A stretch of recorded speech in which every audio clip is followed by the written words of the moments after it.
Olá, vamos conhecer o que é o tarot e quais as suas funções?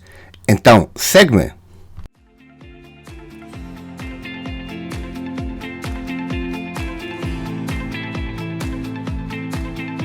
Olá, chamo-me Marco Lopes, sou tarólogo e magista e seja bem-vindo ao podcast Tarot e Magia Pod, em que todos os domingos venho falar contigo sobre o tarot, a magia e a espiritualidade.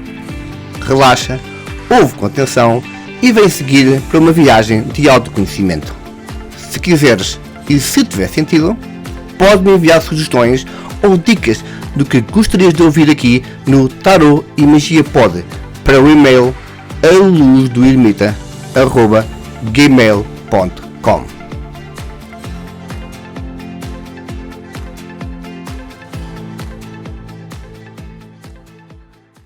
Ninguém sabe ao certo de onde veio ou até mesmo o porquê do nascimento do tarot. Existem vários mitos, um dos quais é que o tarot terá nascido na antiga Atlântica. E segundo este mito, os sábios da antiga Atlântica, cuja civilização chegou ao seu apogeu, perceberam que o povo havia perdido as bases fundamentais dos princípios espirituais e começou a entrar em decadência. E assim sendo, esses sábios sabiam que todo o continente atlântico desapareceria num cataclismo natural, afundando no mar, e, preocupados com o destino das suas tradições e conhecimentos, resolveram procurar uma forma de preservar a sua sabedoria para as civilizações e gerações futuras. Então, o que fizeram foi colocar todo o seu conhecimento em lâminas ou cartas, formando com elas um baralho, que poderia ser usado como um jogo. Esse baralho terá sido confeccionado de forma a que todo o conhecimento dessa mesma Atlântica tenha sido colocado de uma forma simbólica, ao invés de ser escrito, e com gravuras que continham símbolos que poderiam ser decifrados pelas gerações futuras, mas, ao mesmo tempo, velado e inacessível a quem não tenha sido iniciado nos mistérios da sabedoria. E, dessa forma, foi então estudar o tarot como um livro não escrito, mas que contém toda a sabedoria dos atlantes. A verdade é que, apesar dos estudos sérios e da boa literatura sobre o tarot, a origem do tarot permanece envolta em obscuridade e mistério. O que é de fato inquestionável é que os mais antigos tarots e os documentos referentes ao mesmo datam do final do século XIV. E apenas por volta de 1690, já no século XVII, o tarot obteve a formação definitiva dos 78 arcanos, como conhecemos hoje, com a numeração e denominação específicos. Mas houve tarots com 37, 50 ou mesmo 97 cartas. E a própria palavra tarot apenas surgiu pelo ano de 1580, em França. Como se chegou a esta estrutura, ainda não existe um consenso ou sequer registros. Estes 78 arcanos estão então divididos atualmente em 22 arcanos maiores, numerados do 1 ao 21, mais um arcano sem número, e 56 arcanos menores, divididos em 4 naipes, com 10 cartas numeradas de 1 ao 10 e mais 16 arcanos da corte. Deixando agora um pouco a história do tarot para trás. Deixo-te agora algumas definições sobre o que é o tarot. Segundo Sasha Graham, ela afirma o seguinte: a leitura do tarot era sobre descobrir o que o seu futuro lhe reservava. Hoje em dia, o tarot ajuda-te a criar exatamente o futuro que desejas. Já Teresa Francis Young afirma o seguinte: a adivinhação é a procura para entender mais sobre o passado, presente e futuro. Em outras palavras, as leituras do tarot são uma tentativa de nos entendermos melhor e descobrir como podemos viver melhor no futuro. Já Rosalind Engel afirma também ela: o tarot é uma maneira de resolver o que está te incomodando e obter conselhos da fonte mais bem informada, tu, de uma maneira que tu provavelmente irás ouvir. Um tarólogo é apenas um intérprete. Daí a necessidade imperiosa do estudo contínuo.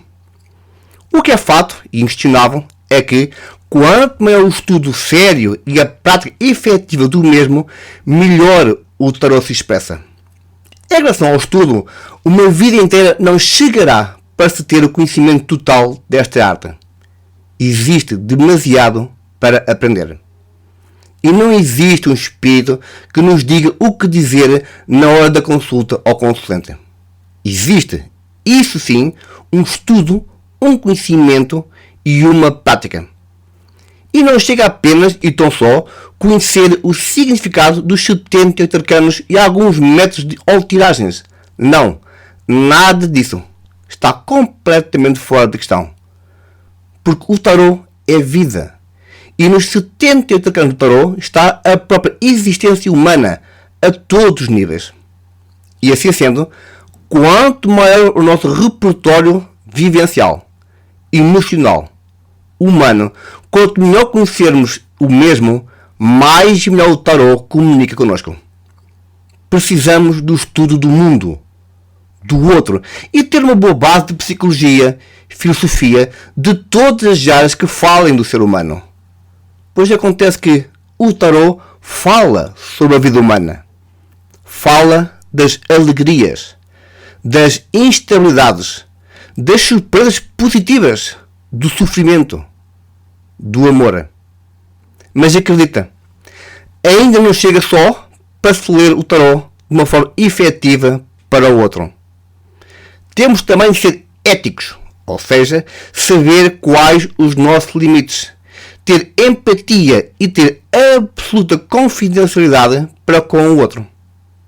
Temos também de ser amorais. Isso significa que não devemos fazer julgamentos de qualquer forma sobre o outro na hora da leitura. Seja dos seus desejos, escolhas ou atos. Não podemos nem devemos fazer juízo de valores sobre a pessoa que está à nossa frente ou sobre a sua vida. E temos também de acolher o outro. Pois cada pessoa é um mundo. Tem expectativas, sonhos, medos, ilusões. Na verdade, se tu pensares bem, cada pessoa é um mistério. Muitas vezes até para ela mesma. E depois temos que compreender o que o outro procura no tarô. E a seguir, descodificar a mensagem trazida pelo tarô e transmitir da melhor forma para o outro. E tendo sempre a sensibilidade de como transmitir a mensagem trazida pelo tarô. E, depois da consulta, depois do tarô orientar, mostrar os conselhos e os caminhos a seguir, as decisões a serem tomadas posteriormente serão sempre do outro. O livre-arbítrio e a responsabilidade do caminho a tomar é sempre dele. Na verdade, quando o outro pergunta ao tarô, ele responde e não esconde nada. E, muitas vezes, são situações, questões e mensagens muito difíceis de assimilar. E, mais uma vez, ler o tarô é estar perto do outro, sentir amor e pela indecisão que ele possui, pela dúvida. E precisa de compreender uma coisa. O tarô dá uma tendência, uma previsão, nunca um verdicto. E o que é prever? Bem, prever algo é uma antecipação de algo que ainda não ocorreu. É sempre uma suposição, mediante uma conjetura. E se vires com atenção, eu e tu sempre prevemos algo. Seja no futebol, na política, na nossa própria vida. E como? Mediante o que sentimos, o que vemos, o que ouvimos. Imagina, tens um trabalho para entregar no teu local de trabalho. Então, tu fazes uma previsão do tempo que necessitas para o concluir, mediante uma série de variáveis. O tarô é isso que faz. Dá-te uma previsão, uma tendência para algo acontecer ou não. Repara, A própria ciência, através da meteorologia, ela dá-te uma previsão, uma tendência do que pode acontecer. Se vai chover ou não, qual a temperatura que previsivelmente irá acontecer em dia X. Assim sendo, através dessa mesma previsão e tendência, com o tarot, procuramos clareza e sabedoria para agir, para ter mais opções, para esclarecer e iluminar o nosso caminho. A verdade é que nem sempre temos livre-arbítrio. Contudo, podemos por vezes reduzir esse impacto. Resumindo, não basta, como te mencionei atrás, saber então apenas os simples significados arcanos e conhecer uns ou quantos métodos de tiragens. Não basta prever ou dar uma tendência de uma qualquer situação. É preciso e imperioso orientar e colocar o outro no centro da sua vida. Vou dar um exemplo pessoal de como, por exemplo, o tarot pode dar uma orientação, um conselho sobre uma determinada situação. Há um bom tempo atrás, eu tive a possibilidade de trocar e comprar um carro. Tinha em absoluto todas as condições. Tinha a vontade, tinha o dinheiro, tinha a disponibilidade, enfim, tinha todas as condições para comprar. O carro estava num estado irrepreensível.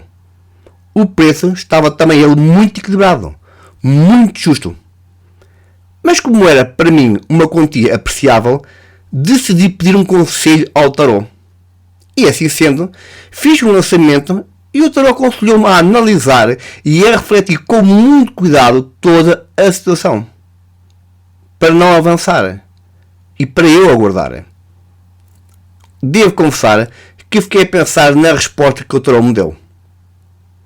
Eu tinha o livre-arbítrio e assim sendo, decidi não avançar para a compra e aguardar. Passado poucas semanas, percebi o porquê de tal conselho. E simplesmente sorri. A vida é engraçada, não é? Os acasos, os encontros e os desencontros, as coincidências. Mas será que existem mesmo coincidências? Acasos? Deixe-te a questão.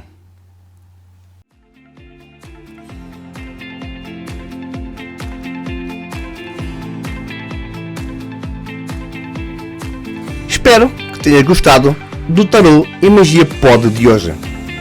O Tarot e Magia Pod não seria de todo a mesma coisa sem ti. E mal posso esperar para estarmos juntos já no próximo domingo para mais um episódio do Tarot e Magia Pod. E já sabes, podes-me sempre enviar sugestões ou dicas do que gostarias de ouvir aqui no Tarot e Magia Pod para o e-mail aluzdoermita@gmail.com. Fica bem. Um abraço.